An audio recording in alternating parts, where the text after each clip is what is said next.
No ar, mais um programa Sala de Opinião. E nosso entrevistado é o Dr. Diego Vasconcelos, advogado, e que vem fazendo uma bela carreira não só no direito, mas também como professor universitário da Universidade Federal de Rondônia, especialista em direito constitucional e uma série de outros adjetivos importantes na carreira jurídica, né, doutor? Obrigado, bem-vindo. Parício. Em primeiro lugar, obrigado pelo convite. Gostaria de saudar os seus telespectadores e cumprimentar todas as mães pela passagem dos Dias das Mães, tá? E mais uma vez agradecer o convite, a oportunidade de estar aqui nesse bate-papo no teu programa. Muito obrigado pela sua vinda. Doutor, o senhor é um homem dinâmico, um advogado bastante atuante, e agora o senhor vem fazendo mais uma etapa da sua vida através de um doutorado, né, na Universidade do Rio de Janeiro. Gostaria que o senhor falasse um pouquinho desse doutorado, o que significa isso na sua carreira, qual a importância desse doutorado na sua militância jurídica. Parício, eu tenho desenvolvido desde 2009 uma pesquisa sobre a aplicação da teoria dos sistemas sociais, do Luhmann e do Rafael de Giorgi, no direito, né? Uma abordagem do direito através da teoria dos sistemas. E tive um projeto aprovado na Universidade Federal do Rio de Janeiro para fazer uma investigação científica sobre a aplicação, uma abordagem do tema das garantias constitucionais através desse marco teórico, né? E é uma linha teórica que tem se desenvolvido no mundo inteiro desde os anos 70, é uma nova abordagem, uma nova base epistêmica, e alguns polos brasileiros têm desenvolvido pesquisas na área, a USP, a UFPR, a Universidade Federal de Santa Catarina e a UFRJ. E eu logrei ser aprovado na UFRJ e, graças a Deus, também com o apoio do meu departamento na Universidade Federal de Rondônia, sem o qual isso não teria sido possível. Eles me licenciaram agora para cursar e eu estou residindo nessa ponte aérea entre o Rio e Porto Velho. Isso é muito bom. A família ficou e eu fui, enfim, é muito bom. E o Rio de Janeiro é uma cidade tão feia, né, doutor? O senhor está passando um sacrifício muito grande. Parício, a verdade é que um curso como esse exige de nós muita dedicação e muito tempo. Então eu não tenho realmente um tempo livre, é raro, é raríssimo. E o tempo livre que eu tenho eu dedico a vir a Porto Velho, estar com a minha família, entre os amigos, enfim.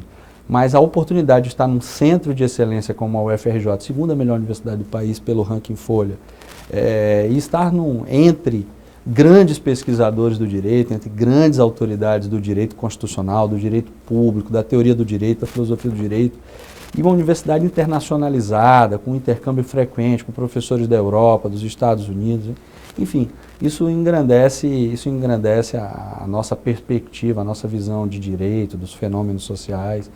Enfim, é um crescimento infinito, né, doutor? É um crescimento, eu não digo nem um crescimento profissional, mas é um crescimento mesmo como ser humano, um crescimento da alma, do espírito, da capacidade cognitiva e um enriquecimento pessoal muito grande.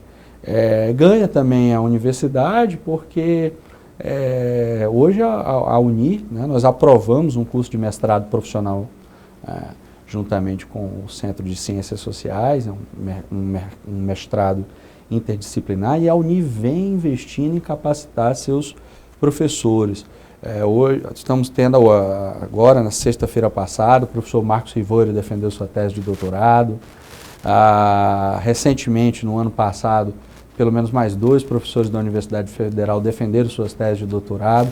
Nós estamos indo para um quadro de doutores superior a 12, numa cena de 30 professores, e dos demais apenas 6 ainda são especialistas, os outros todos são mestres. Então, nós estamos indo para um panorama dentro da cena acadêmica muito interessante, a universidade tem investido nisso, e é importante. O conhecimento é feito para ser compartilhado. A universidade, ela não se basta. Quando se chega em Harvard Square, existe uma placa na entrada da Harvard Square que diz em latim: Harvardiane Academia non sibi. E não sibi é não seja egoísta, não se basta, compartilhe, compartilhe. A Universidade de Rondônia, através da nossa reitora Berenice Tourinho, ela tem caminhado num ritmo muito bom, né, doutor? Ah, sim. A professora Maria Berenice vai deixar marcas na universidade, pela sua gestão, uma gestão extremamente competente, não há reparos à gestão que ela fez. E investiu muito no professor, E tenho certeza que agora também com o professor Ariotti à frente da universidade, nós vamos continuar nesse mesmo ritmo. O professor Ariotti já foi escolhido ou é aquela lista ainda de... Não, ele já foi escolhido. Já foi escolhido? Já foi escolhido reitor. Parabéns, então. O processo é um processo de consulta à comunidade acadêmica e ele teve algo em torno de 70% dos votos. Que beleza. Ariotti também com a sua competência, com o seu brilhantismo do seu trabalho, tenho certeza que a universidade está bem entregue, né? Com certeza, com certeza. Doutor, o senhor está indo também para a Itália, vai num grande seminário internacional. Eu gostaria que o senhor falasse sobre essa conferência na Itália.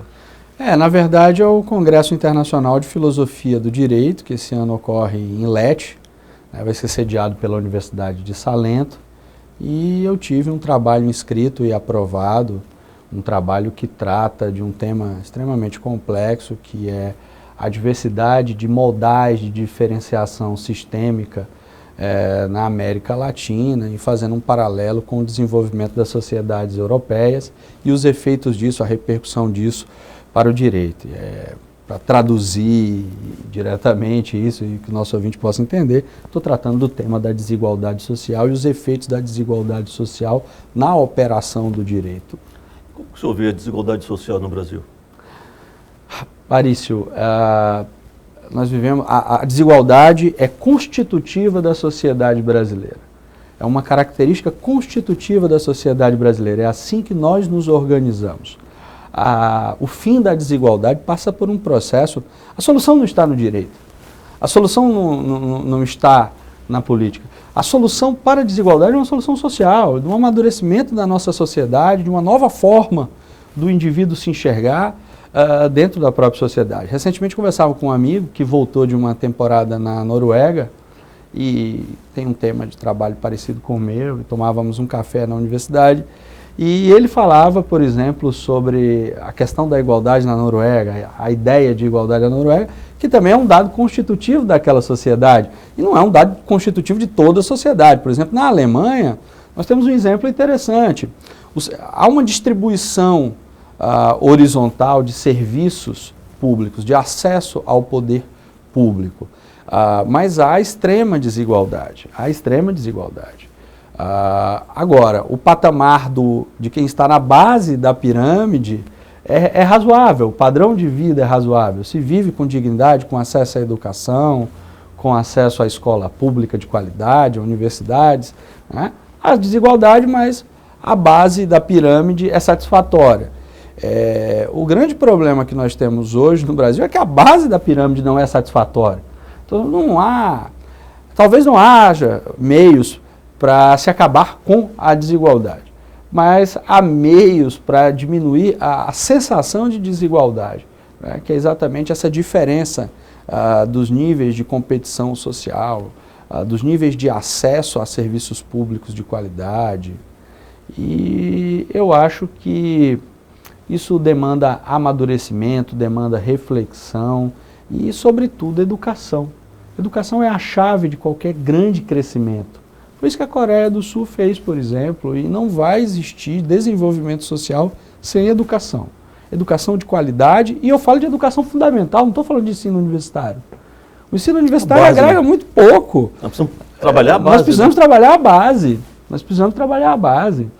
Só para a gente ter uma ideia de como há quantas anda o ensino brasileiro, hoje, alguns anos atrás, se via universidades privadas tendo problema de nivelamento, ou seja, ela tinha que nivelar os alunos que entravam porque eles não atendiam a requisitos essenciais do ensino superior. Hoje esse problema chegou na universidade pública. Isso não chegou na USP, não chegou na UFSC, mas chegou na universidade pública. Ele é um problema que tem que ser enfrentado hoje dentro da universidade pública. Então, enquanto nós não tivermos um ensino de base, de qualidade, não há soluções. E é um problema que você não vai conseguir solucionar tão rápido, né? Vai demorar bastante isso, né? Não, nós estamos falando de algo entre 50 e 100 anos de planejamento. Olha, nós precisamos nos planejar para investir radicalmente em educação de base durante 50 anos. Assim, aí daqui a 3 ou 4 gerações nós vamos colher os frutos. Então, não é fácil, a solução não está perto. eu e você não vamos ver os frutos dessa solução, mas quiçá os nossos netos.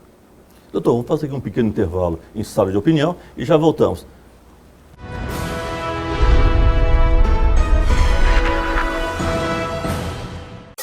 A vida é escolha, a vida é movimento. Então saia do seu lugar, vem pra ficar. Navegue pelas águas do conhecimento. Na finca não tem como errar, é fazer a diferença. Vem pra finca, vem. Estar preparado para a vida. Vem pra finca, vem. Vem pra vida, vem pra finca. A finca é o seu lugar. Vem pra finca, vem pra vida, vem pra finca. Você vai se orgulhar. Vem pra finca.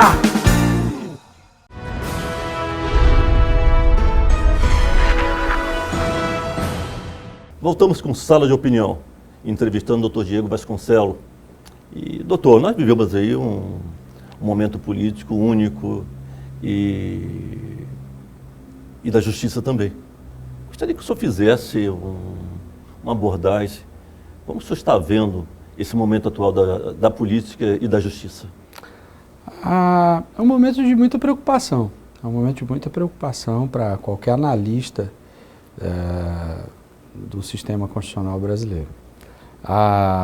Ontem ainda, eu não sei quando o programa está sendo exibido exatamente, mas na data de ontem, dessa gravação, a nota do Brasil foi rebaixada de BB+ para BB pela FIT, que é uma agência de cálculo de risco.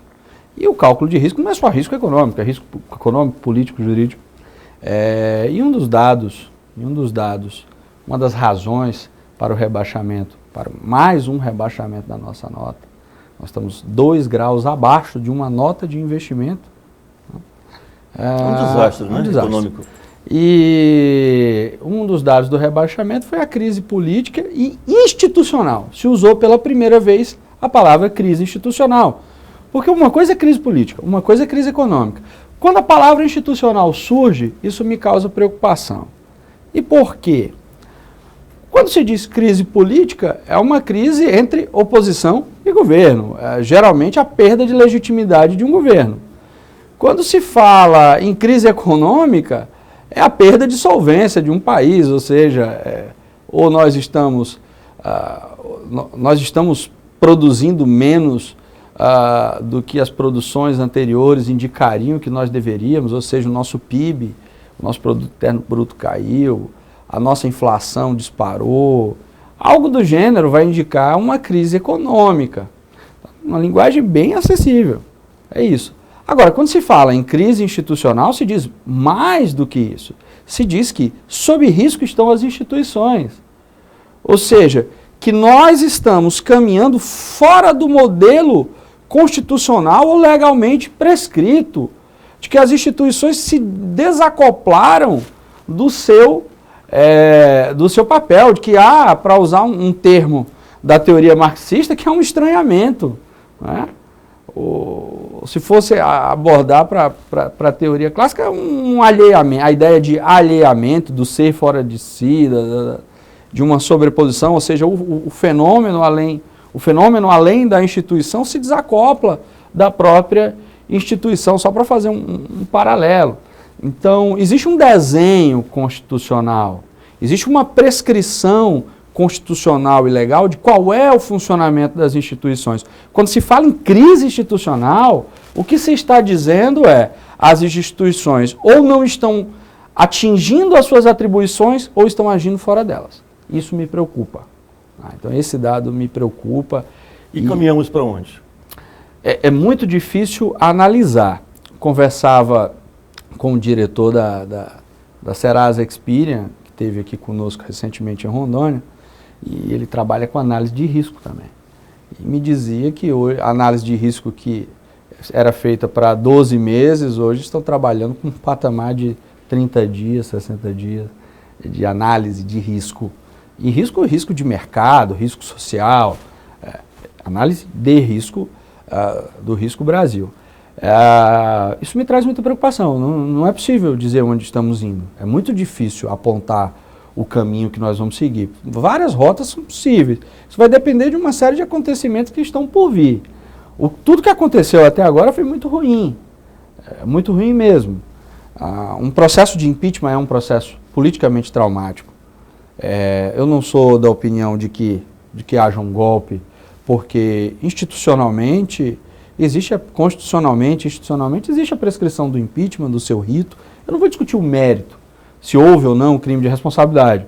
Agora, é um processo previsto na Constituição, regulado em lei, foi julgado pela casa competente a autorização para o processamento, foi votado o parecer no Senado e após, não sabemos ainda o resultado da votação do Senado, os indicadores, segundo os jornais de grande circulação, é de que também deva ser recebido, e com isso se dê o afastamento, o impedimento da presidente da República. Enfim, mas tudo isso tramitou dentro das casas competentes, né? Da Câmara dos Deputados, dentro do Senado da República, e a análise do mérito tem causado grande turbulência.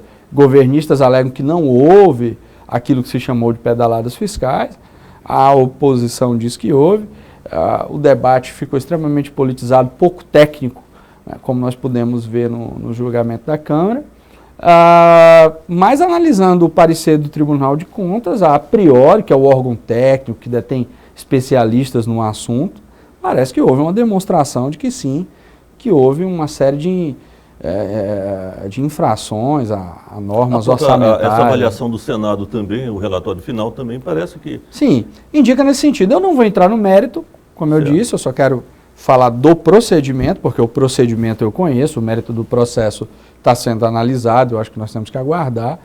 E isso, por si, causa uma crise política sem precedentes, né? Um impeachment do Collor, porque o Collor não tinha um partido com a força que tem o Partido dos Trabalhadores, né? E há um legado desses 13 anos de administração do PT, e isso tem causado uma agitação política muito grande. Isso já é um problema. Outro problema é, por uma série de erros da administração, que vinham sendo apontados desde 2007, 2008, o excesso de gastos da máquina pública, nós acabamos entrando em recessão. Tecnicamente, nós estamos em recessão. Isso é uma crise econômica também sem precedentes no Brasil. Talvez comparável com o início do século XX, Floriano Peixoto fez uma péssima administração, tivemos recessão recorde. E talvez também, o meu medo é que se projete no tempo como a crise que nós tivemos no final dos anos 70 e nos 80, que levaram a cunhar a denominação década perdida. E agora, a crise institucional. E a crise institucional se dá por quê? O afastamento, olha só, eu vou dar uma opinião que é extremamente... Eu queria entrar nesse assunto, né, do Supremo. Pois é. O Supremo julgou o caso do Eduardo Cunha e eu vou te dar uma opinião super antipática que talvez até o telespectador não goste. Não vou declinar aqui minha opinião pessoal, porque isso a opinião pessoal é irrelevante, o que eu penso, o que eu deixo de pensar. Também não me pauto apenas pelo que leio nos jornais. Pelo que eu leio nos jornais, há fortes indícios de que ele esteja envolvido num esquema de corrupção. Agora, o que me preocupa o julgamento do Supremo não tem base constitucional. Essa é a minha preocupação. E aí sim, um desvio do desenho constitucional, do desenho institucional, e a partir daí nós temos algo que é muito grave. Interessante nesse aspecto é que o Cunha é acusado de um monte de atitudes ilícitas em todo esse processo. E a atitude do Supremo agora também nos parece ilícita, porque não está na Constituição. O comportamento do Supremo, a decisão do Supremo não tem amparo constitucional. A Constituição, no seu artigo 55, ela prescreve que o deputado perderá o cargo e cita as hipóteses. Se as hipóteses de perda do cargo, são constitucionalmente prescritas e não há uma prescrição de um afastamento cautelar, é porque ele não existe. E mais, fosse pela teoria dos poderes implícitos, caso existisse, a competência seria da própria Câmara dos Deputados. A competência seria da Câmara dos Deputados. Tanto é que isso é só um dado simbólico. A Ordem dos Advogados do Brasil, quando pediu o afastamento do presidente Eduardo Cunha, pediu à Câmara dos Deputados. Não pediu judicialmente. Pediu à Câmara dos Deputados, respeitando a competência da Câmara. O que existe, infelizmente, a nossa Constituição, quando foi cunhada na década de 80, ela cometeu aí uma série de falhas no desenho das nossas instituições, né? Uma delas foi o excesso de garantias e de prerrogativas dados aos nossos deputados e senadores, e houve um abuso, sem dúvida, durante a década de 90 e o início dos anos 2000, um abuso das chamadas prerrogativas funcionais, das imunidades. Muito bem. Qual foi a consequência disso? Como é que isso se processou? Já no início da década dos anos 2000, eu não sei se você lembra, era comum ouvir dizer, em notícias de jornais, dizendo que fulano ou Beltrano seria candidato para garantir o foro privilegiado, né? Pessoas eram candidatas e investiam em eleições para ter foro privilegiado. E, obviamente, que houve um abuso desse modelo. Ponto. E esse abuso levou a uma relativização já desde o início dos anos 2000, porque também o Supremo não inovou muita coisa agora. A raiz estava plantada lá atrás. Se nós verificarmos, por exemplo, a Operação Dominó, a Operação Dominó mereceu uma nota de rodapé na tradução brasileira do livro On the Constitution, do Lawrence Tribe, que foi assessor do presidente Obama e é professor de Direito Constitucional da Universidade de Harvard. A obra foi traduzida pelo Lênio Streck e na nota de rodapé o Lênio Streck comentava uma decisão no qual a ministra Carmen Lúcia relativizou uma decisão da Assembleia Legislativa que determinava a soltura nos moldes da Constituição Federal e nos moldes da Constituição Estadual, que determinava a soltura de um deputado preso. E o que a ministra e o Supremo disseram naquela oportunidade? Existe uma anomalia institucional, porque nós temos 23 de 24 deputados, 23 são investigados, há uma anomalia institucional e não se aplica a Constituição nesse caso. Ponto. Ninguém viu aquilo com a normalidade, porque como agora existia clamor popular. E só fazendo uma nota de rodapé, olha a preocupação. Os Founding Fathers, os fundadores da pátria americana, especificamente o James Madison, escreveu um artigo que depois foi colacionado com uma outra série de artigos num livro que hoje se chama The Federalist Papers, né, ou Os Federalistas, na tradução em português. E num dos momentos, num capítulo, acredito que por volta do capítulo 80, 86, ou entre 76 e 86, ele se reporta à necessidade da função contramajoritária da Suprema Corte. Né? Ele diz o seguinte, olha, uma Corte Suprema, ela não deve garantir só o direito das maiorias, mas ela deve ter uma preocupação com a manutenção também do direito das maiorias, para evitar aquilo que a gente pode chamar de uma ditadura da maioria. Né? Que é também terrível. De uma ditadura da maioria, que é também terrível. Muito bem. E a Suprema Corte Americana exerceu, há casos de erros flagrantes, casos como o Dred Scott, onde simplesmente uma decisão absurda que passa com a questão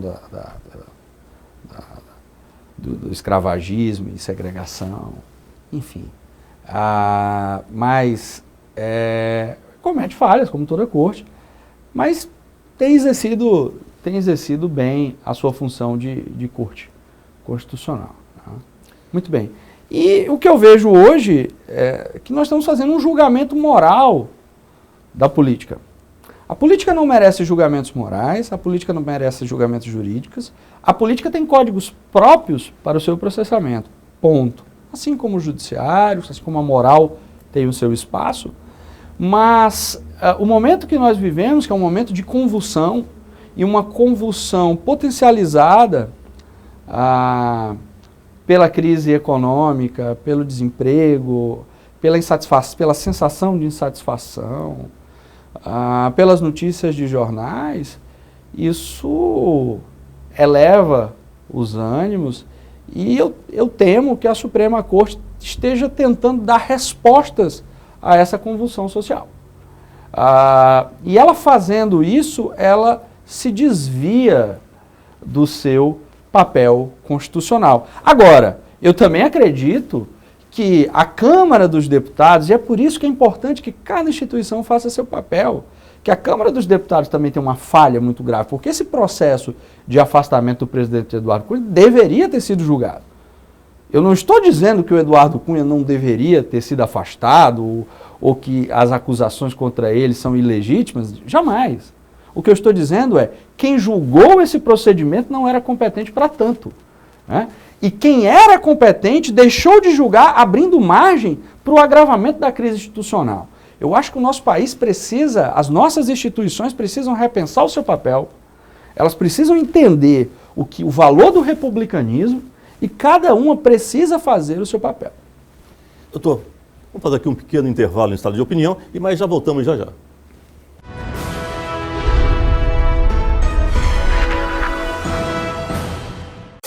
A vida é escolha, a vida é movimento. Então saia do seu lugar, vem pra ficar. Navegue pelas águas do conhecimento. Na finca não tem como errar, quer fazer a diferença. Vem pra ficar, vem. Está preparado para a vida. Vem pra ficar, vem. Vem pra vida, vem pra finca. A finca é o seu lugar. Vem pra finca, vem pra vida, vem pra finca. Você vai se orgulhar. Vem pra finca.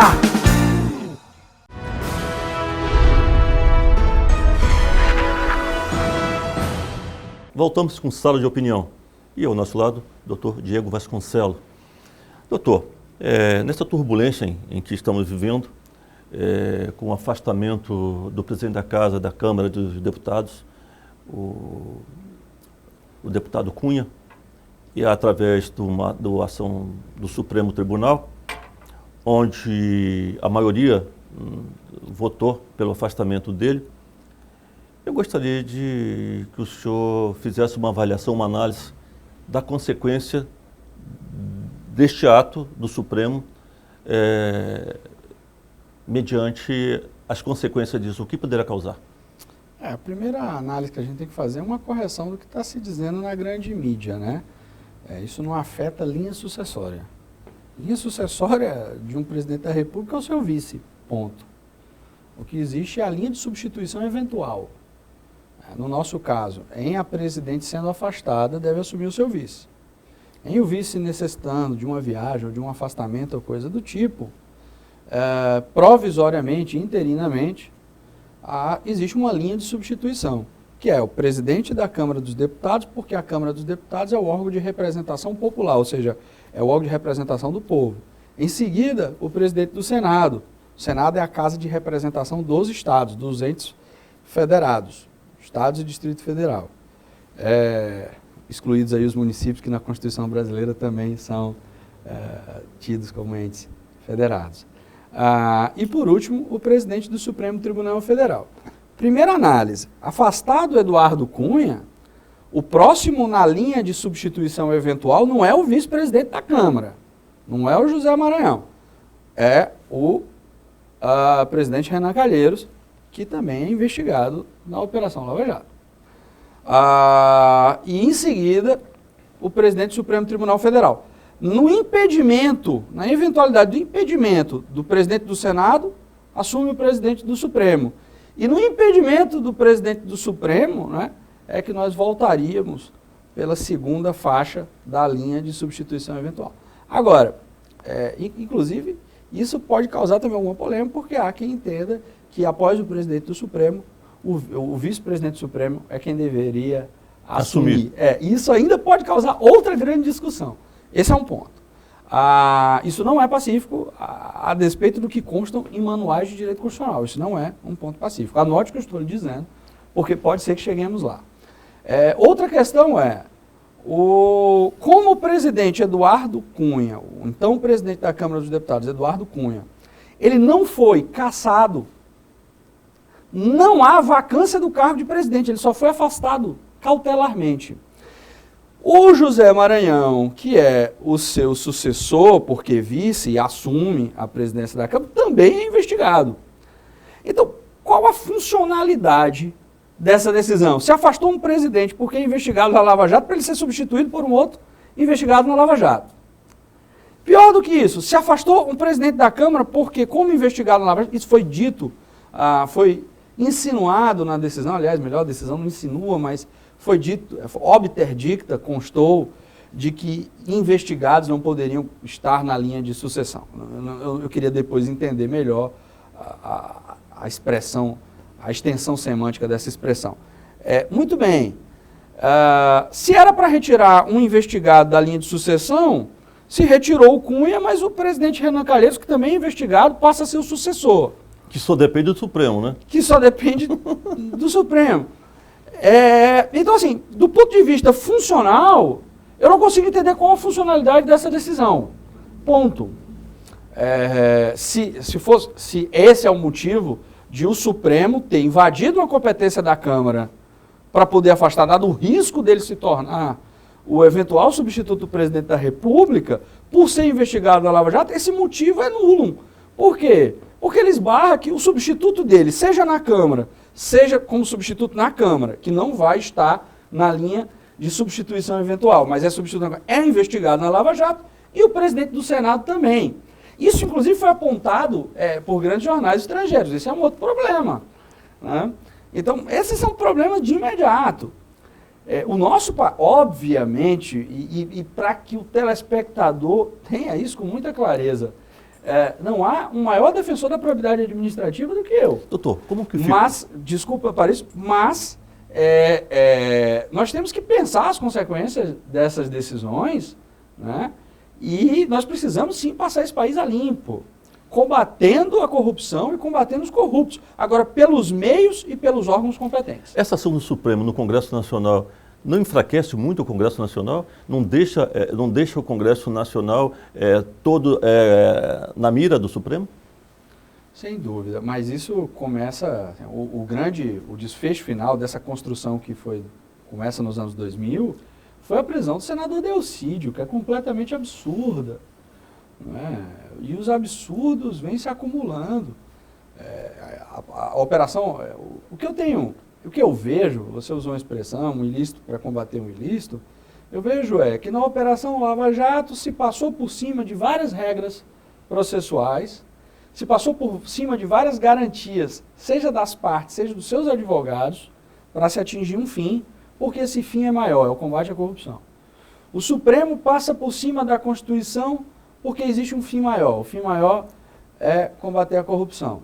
Lá, quando se veiculou a lei do ficha limpa, e eu, desde o início, fui até combatido, criticado, porque soltei um artigo que se chamava Aviso aos Navegantes, e dizendo da inconstitucionalidade da entrada em vigor da lei de ficha limpa naquele momento, e depois o Supremo, após as eleições, confirmou, causou grande tumulto, causou grandes problemas, e depois o Supremo confirmou aquilo que eu tinha dito e que foi criticado. A lei não poderia entrar em vigor naquele momento. Mas se aprovou a lei, se pôs em vigência a lei, a despeito da sua inconstitucionalidade, porque existia um fim maior que é combater a corrupção. Não pode existir um fim maior do que o respeito à Constituição, Aparício. Não pode existir um fim maior do que as regras postas do Estado de Direito, não pode existir um fim maior do que o próprio Estado, do que o próprio ordenamento. Respeitar as regras é importante para se construir uma república sólida. Quando nós rasgamos regras constitucionais, quando nós passamos por cima de prerrogativas funcionais de advogados, quando nós rasgamos o Código de Processo Penal, eu tanto me reporto ao que o Supremo fez, ao que a Câmara tem feito com o processo do Cunha, porque deveria ter julgado, aos excessos que foram cometidos em Curitiba, tudo isso. Então, o momento de convulsão, nós perdemos o horizonte. De um lado, há pessoas que defendem um projeto social democrático do Partido dos Trabalhadores e dizem que o impeachment é golpe, ponto. Do outro lado, há opositores que são contra a perpetuação desse projeto no poder, que entendem que essa eleição foi obtida mediante fraude, que entendem que houve pedaladas fiscais, mas os dois lados deixaram de fora desse debate a Constituição, o ordenamento jurídico, e se está rasgando a Constituição por qualquer motivo. Nós precisamos repensar o Estado, nós precisamos entender o que está acontecendo. Minha preocupação, por exemplo, é o chamado efeito dinâmico. É uma expressão cunhada por um teórico do direito chamado Adrian Vermeil. O efeito dinâmico ou o efeito sistêmico. Às vezes a decisão ruim para o caso é ruim nessa observação, num contexto maior, que é o contexto dinâmico ou o contexto sistêmico, ela é uma boa decisão. Ele diz que, olha, às vezes manter uma decisão absurda é o papel de uma corte, até para provocar o legislador a mudanças legislativas. Ele se referia a isso ao caso Carmenetti nos Estados Unidos. Foi um caso onde a Suprema Corte julgou de acordo com a lei e a lei era absurda, né? Sendo que, por exemplo, desde o Blackstone, nos 1800, já um teórico do direito, foi primeiro-ministro inglês, o Blackstone falava da lei absurda, se referia a uma lei de uma cidade italiana onde não se podia derramar sangue no chão, alguém passou mal, o cirurgião fez a cirurgia na rua e foi preso porque derramou sangue no chão, né? E aí o Adrian Vermeil disse, olha, às vezes nós temos que entender que a decisão absurda ela tem um fim maior, um fim sistêmico, e nós precisamos respeitar esse fim maior sob pena de causar perturbação sistêmica ou um efeito dinâmico perturbador. E qual é esse efeito dinâmico no caso? Por exemplo, a prerrogativa, o julgamento do Cunha, nos termos que foi julgado pelo Supremo, o Supremo o tempo todo fez questão de dizer que aquele era um julgamento de exceção. Aquele era um julgamento de um caso muito especial. Mas nós vamos criar um precedente que será aplicado no julgamento de uma ação civil pública contra um presidente de Câmara de Vereador no interior da Paraíba, no interior de Rondônia, do Rio Grande do Sul, de onde quer que seja. E eu fico preocupado com a interpretação que se vai dar. Esse foi um julgamento de exceção, mas todo julgamento de exceção se torna uma regra, ou se torna um precedente e, portanto, se torna uma regra jurisprudencial. E o efeito sistêmico disso me assusta. Estamos aqui com o doutor Diego Vasconcelos, falando sobre um assunto muito polêmico. Vamos fazer um pequeno intervalo, mas já voltamos.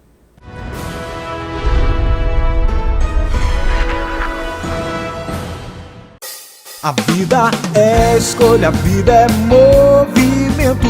Então saia do seu lugar, vem pra fincar. Navegue pelas águas do conhecimento. Na finca não tem como errar, é fazer a diferença. Vem pra finca, vem. Estar preparado para a vida. Vem pra finca, vem. Vem pra vida, vem pra finca. A finca é o seu lugar. Vem pra finca, vem pra vida, vem pra finca. Você vai se orgulhar. Vem pra finca.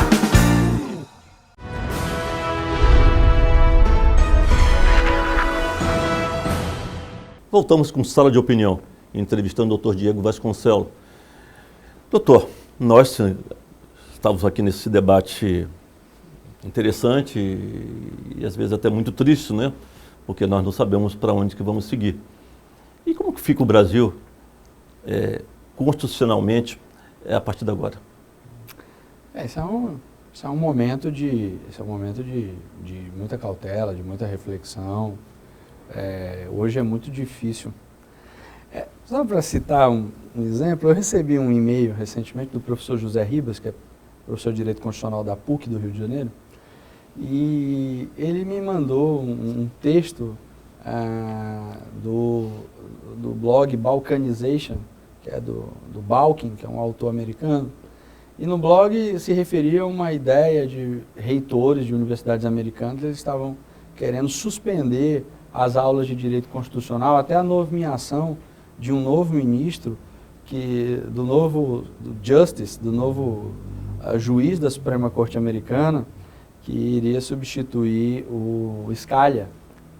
O juiz Scalia faleceu recentemente, e há um debate nos Estados Unidos sobre quem vai substituir ele. Como ele era o voto divisor ali de águas e faz diferença se o perfil for mais progressista ou mais conservador do novo nomeado, ou os destinos da Suprema Corte.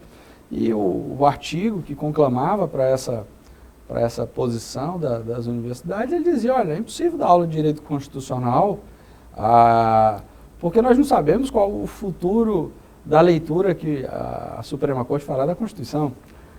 Então eu estou quase aderindo ao texto e propondo até a suspensão das aulas de direito constitucional até que se resolvam todos esses impasses, porque está muito difícil falar de Constituição. Está muito difícil falar de Constituição. A crise é muito grave. Talvez hoje eu não seja compreendido. Talvez os ânimos ainda estejam muito exaltados para entender o que eu estou dizendo aqui e talvez eu seja até muito criticado por essa posição hoje. Mas a história fará justiça a esses argumentos. O momento que nós vivemos é muito delicado. Já há círculos políticos e acadêmicos que debatem uma nova Constituinte. Só para você ter ideia do tamanho do problema. E eu tenho muito medo da ideia de uma nova Constituinte, no momento agora. Constituinte. Só para citar mais um texto dos federalistas, o Madison escreveu um texto, se eu não me engano, 49, onde ele fala da consulta popular, do recurso ao povo. E ele diz o seguinte, que a Constituição americana, aquela Constituição, foi escrita num momento onde havia, e as constituições dos estados foram escritas num momento onde havia um inimigo comum, que era a Inglaterra. Então as pessoas deixavam as pequenas diferenças entre elas de lado e pensavam nos objetivos maiores. Hoje, há muitas pequenas diferenças entre nós brasileiros. O nosso país está dividido. Não é hora de se falar em nova Constituição, não é hora de se falar nisso.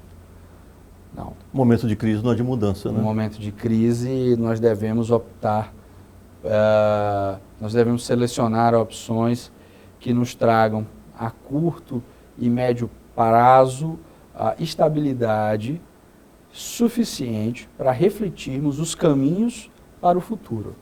Então, o momento é de calma, o momento é de avaliação. Porque corremos risco. Que corremos risco. Doutor, quero agradecer imensamente a sua participação em Sala de Opinião, convidá-lo para que na próxima semana ou na outra o senhor retorne aqui. Queremos continuar com esse assunto extremamente importante de esclarecimento, de informação aos nossos telespectadores. E muito obrigado por ter vindo. Obrigado, Parício, e obrigado ao teu telespectador e à tua audiência. Um grande abraço. Muito obrigado a todos. Aqui chegamos ao final de Sala de Opinião e até o próximo programa.